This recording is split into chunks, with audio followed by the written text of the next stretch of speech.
welcome back to the channel where we are covering NFT games. Today we are looking at Illuvium. So we're going to go over knowing your land. For a lot of players, this is going to be one of the biggest purchases that they're going to make of possibly their life, depending on your age, but ultimately a really big investment into the NFT market with the land sale that is coming up. So we're going to go over a couple of tiers, really understanding and knowing what you're getting into, some of the benefits of owning the land, some of the possible pitfalls that we could see, again, of purchasing land. Could be stuck actually with an NFT that's not really worth much of anything, but we're going to go ahead and get into that. But before we do, go ahead, click on the subscribe button. Let me know in the comments what you guys think of the video, and let's go ahead and take a look at the land. So knowing your land, currently unknowns, these are the things that we do not know at this point. Number one is the release date. So Kieran had said, December 15th, everything is going to be ready to go, but they do not want to do a holiday release, meaning that it could be January 2nd or 3rd. That's kind of the dates that we've seen from streams and other things that he has done with some of the content creator summons. Number two, the starting price. We don't know the starting price. We don't know the floor price. So essentially, if you have a tier 1 and it starts at 8,000 with a floor price of 2, players are going to pay somewhere in between there. Remember, it is going to be a Dutch auction, meaning it is starting at the starting price of where Illuvium set it to.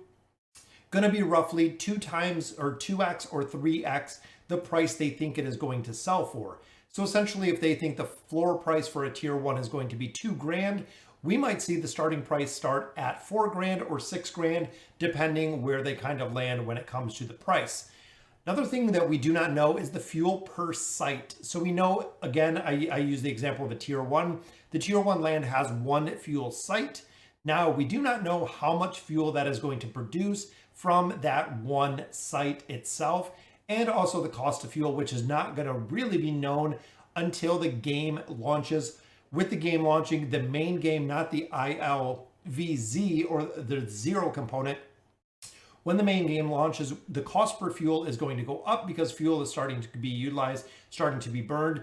The more players there are, the faster it is going to drive the price up of this fuel, which again, we do not know how many pieces of fuel or how much fuel is going to be produced per site. And also with this first land sale, the plots per tier released of the 20,000 that we're going to see.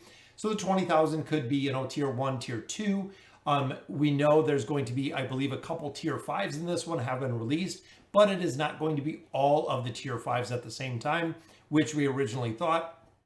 Again, a lot of this information has been collected through Discord. A lot of it has been shared from Illuvium on different sites, different content creators. A lot of this is just kind of a compilation of my personal thoughts and views on getting to know your land. So the first thing we're going to look at is the tier 1. Guys, tier 1s have 3 elemental sites. They have 1 fuel site.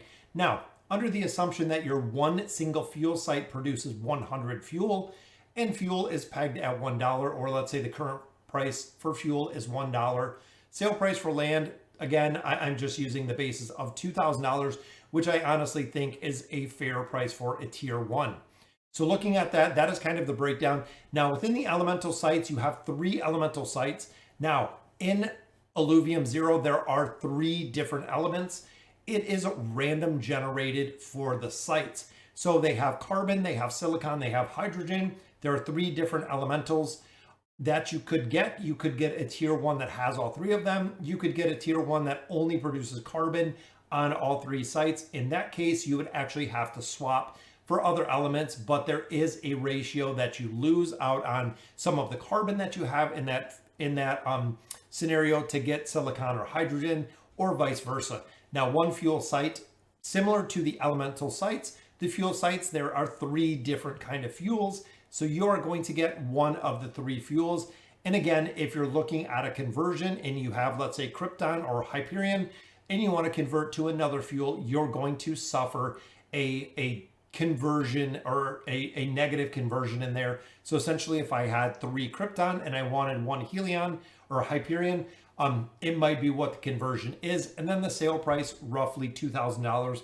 Again, this is speculation at this point because we don't know exactly what it is. Now, as we get into tier 2, it has 6 elemental sites. that is right. We still only have 3 elements, so the chances of getting all of the elements quite a bit higher on this one, which I like, because then you don't have to deal with the mitigation factors of converting it to other fuels. But on the tier 2, we only have 3 fuel sites. There are 3 fuels, so you could get super lucky pulling 1 of each fuel, or in my opinion, you could get super unlucky and pull 3 fuels of the exact same kind. Just like we used Krypton before, you could get 3 fuel sites when you buy your tier 2 with Krypton.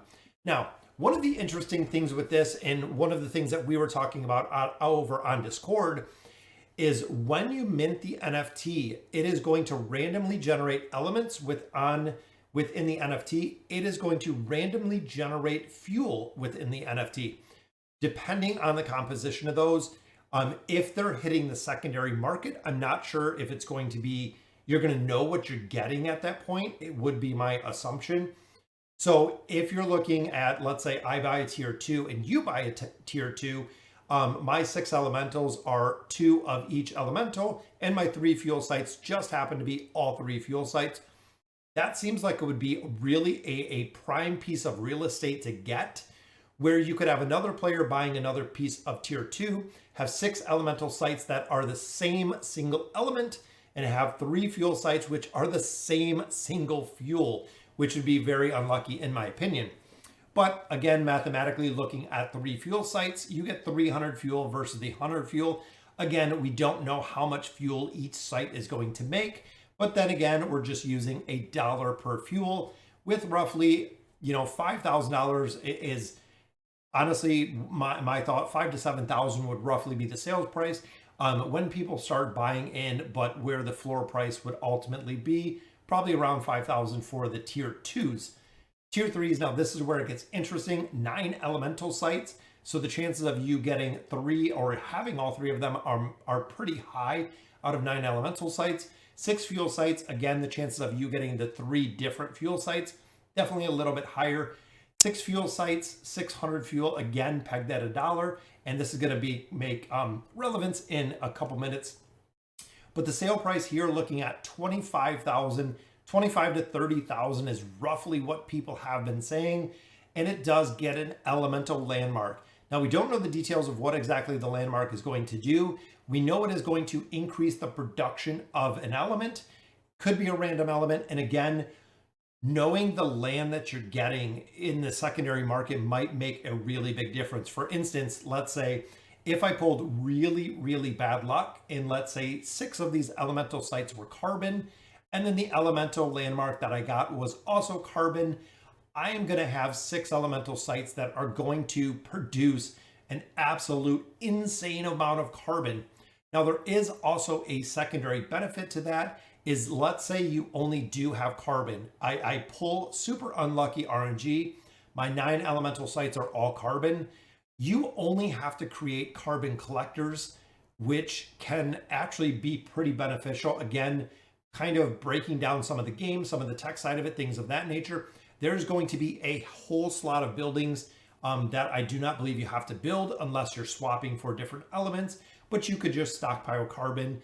And same thing with fuel. If you got 6 fuel sites and all 6 fuel sites were Hyperion, you would only have to build the collectors for those. You wouldn't need all of the other collectors because you don't have the fuel sites. Again, I don't know if you swap that you're going to have those collectors, but ultimately you could stockpile 1 fuel and just funnel that to the Illuvidex or the open market to sell the fuel off. So the elemental landmark going to make a really big difference in there, which brings us to tier 4, guys. Now, tier 4, in my opinion, is going to be one of the lands that sell out first. The reason for that is all of the whales that cannot afford tier 5 or do not have the opportunity to buy a tier 5 piece of land are going to target the tier 4s, and they're going to buy these very fast. I can see these selling out again very quickly.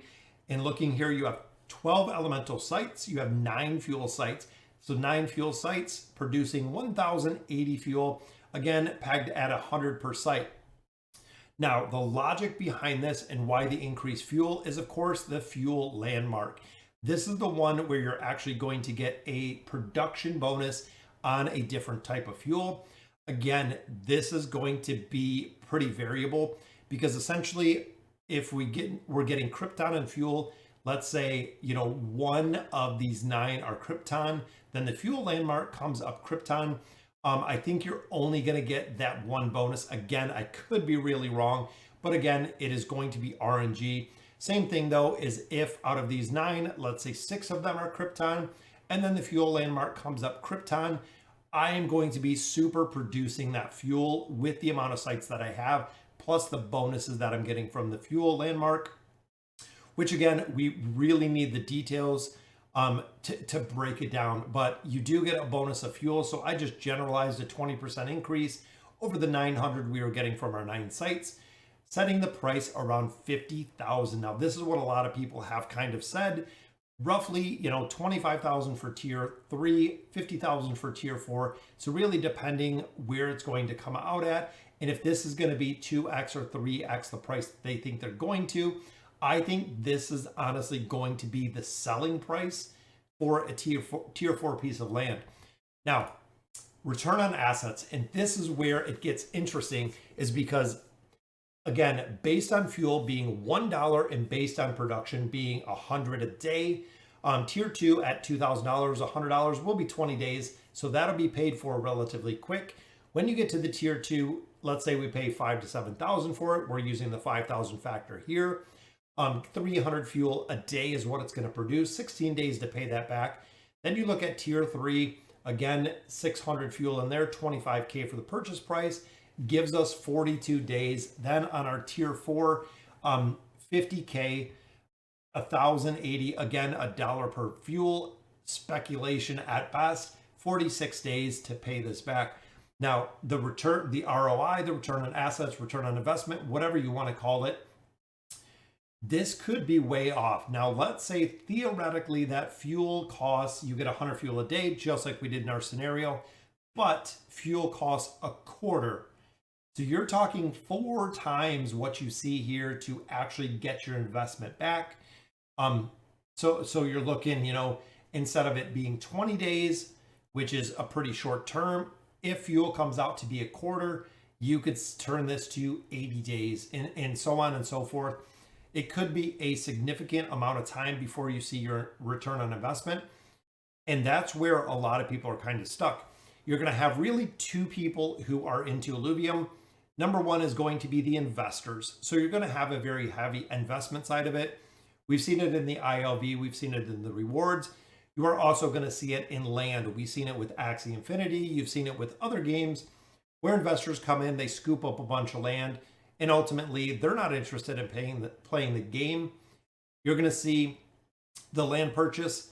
After the land purchase on open seas or wherever these are going to be sold, secondary market's going to pop up, I assume, the exact same day. So if I buy a tier 1 for 2K, you might see it on the secondary market for 10K the exact same day, just to 5x what they're getting here to pull easy money out of there pretty quickly. So again, that's what we've seen with a lot of other games, is the land has been purchased. Now, a lot of the other lands, some of the things that we do know and some of the things to really recognize before you get into the land is things we're going to know. One, we're going to know the grid position. So you're going to know exactly where that location on the map is, what grid you're buying, what exact position of the 100,000 plots we have available that you are purchasing. 2, you're going to know the region that it is going to be in. So depending on the region, you're going to know, just like in the bottom here with the Brightland Steppes, you're going to know what region you're in and what alluvials occupy the said region. Now that makes a difference when you're scanning for alluvials or when you're looking at biodata, things of that nature. I think it's the research aspect of it for the Illuvium 0. But ultimately, it is going to allow you to get biodata and things of that nature from the specific tier that you're in with a higher probability, again, from my assumption of what it is. But looking at it here, if it's pegged to $1 for fuel, these are kind of the returns. If you get 100 fuel a day and fuel is well over $1, $2, $3, $5, your return on assets will be super fast, guys, with this. In addition, not only getting the return on assets from the land itself, as we see here, there's also going to be a really big factor when it comes to the value itself. So if I buy a tier 1, all of a sudden the main game comes out, the game goes absolutely parabolic. Let's say we have, 300 million players into this game. The fuel prices skyrocket because the demand is so much higher. That could increase the tier or the return on the assets because the fuel is worth so much more. But in addition, the land value itself is, if you're buying a tier 1 at 2K, there's nothing saying down the road, which we've seen again with Axie Infinity, we've seen with a bunch of other games, that 2K for land might be 20K, 30K, 40K for tier 1 in 6 months, 12 months, whatever it may be. There is an innate value in the NFT land itself, not only the production side of it, getting the fuel out of there, selling it as the ERC20 token, but there is a value with that as well. Now looking here, just the assumptions, land is sold on the average price. Again, the price is all speculation at this point. Fuel is worth $1. It could be more, it could be less. We could also see a much higher production rate of fuel. So we could say at tier 1 with one fuel site, it might produce 500 fuel a day at 50 cents each. Whatever it may be, we are still yet to see what exactly that is going to look like. Tier 4 landmark, 20% increase. It could be higher or lower. And I believe it is going to be one specific fuel that it is going to enhance, which is going to make a big difference on the random RNG fuel plots that you get out of there. And then of course, crypto doesn't crash, world doesn't end. We're not in a super bull market with my nice smiley face on there to finish it off, guys. So is it going to be a good investment? Honestly, I think yes. Again, historically looking at land sales in multiple games across, different aspects, different games with the NFTs, they've always kind of yielded a pretty decent return on assets, or good return on investments, which is the reason why so many people do buy them. Now, on the other side, you could have multiple delays with this game. You could have, us going into 2023 without the main game releasing. If that is the case, you're going to hold the land.